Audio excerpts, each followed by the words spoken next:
Pemirsa, pakar hukum tata negara Refli Harun menyebut jika dalam Pilkada Jakarta terdapat calon independen diloloskan, hal tersebut untuk menghindari lawan kota kosong.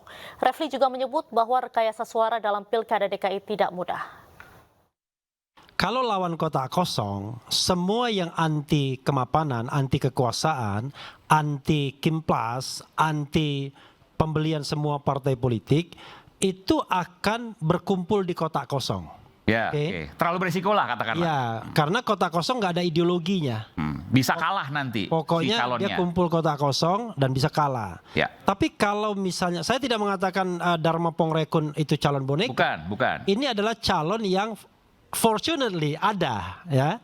Tiba-tiba kok Untuk menghindari kota kosong, makanya diloloskan dalam tanda kutip ya. dalam tanda kutip. Oke. Ya.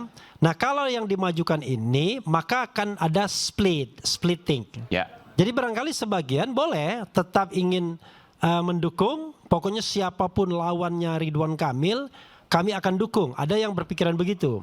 Tapi ada yang berpikiran, waduh, lihat dulu dong. Oke. Dharma Pongrekunnya lama-lama mereka berpikir dengan rasionalitasnya. Kalau begitu ya saya pilih Ridwan Kamil aja daripada saya nggak jelas Dharma Pongrekun, atau saya golput aja. Jadi ada kemungkinan kalau yang diajukan adalah Dharma untuk melawan Ridwan Kamil, maka tiket itu akan bagi tiga.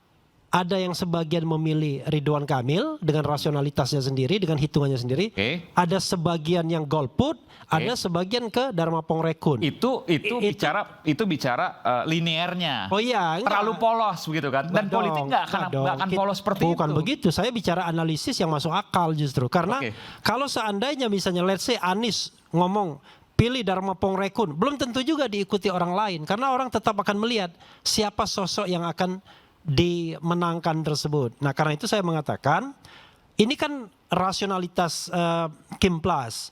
Mungkin mereka menganggap lebih baik kita lawan Dharma Pongrekun Ketimbang lawan Anies. ketimbang lawan kota kosong. Oke, Kalau baik. lawan Anies sudah pasti. Iya. Kedua, kenapa Ridwan Kamil yang dimajukan bukan misalnya Kaisang misalnya? Ya. Karena to some extent Ridwan Kamil ada juga yang namanya elektabilitas. Ya kan? Minimal dia cuma kalah dengan Ahok dan kalah dengan Anies. Ahok dan Anies nggak ikut bertanding. Maka dari sisi elektabilitas, Ridwan Kamil jadi yang nomor pertama. Kan begitu. Karena bagaimanapun kalau Anda mau merekayasa untuk level DKI kan nggak gampang. Tingkat pendidikannya sudah tinggi, pengawasannya jauh lebih mudah karena teritorialnya terbatas, dan kemudian pendidikan mereka yang mengawasi dan diawasi itu juga sama pada level tinggi dan lain sebagainya. Nah, karena itu tetap dibutuhkan sosok yang kira-kira mau dipilih orang. Nah, Ridwan Kamil lah paling jagoan di Kimplas, nggak ada yang lain, ya kan? Dan lawannya lemah menurut Dan lawannya secara teoritis elektabilitas, lebih di bawah. popularitas, Jauh di bawah. ya kan, isi tas,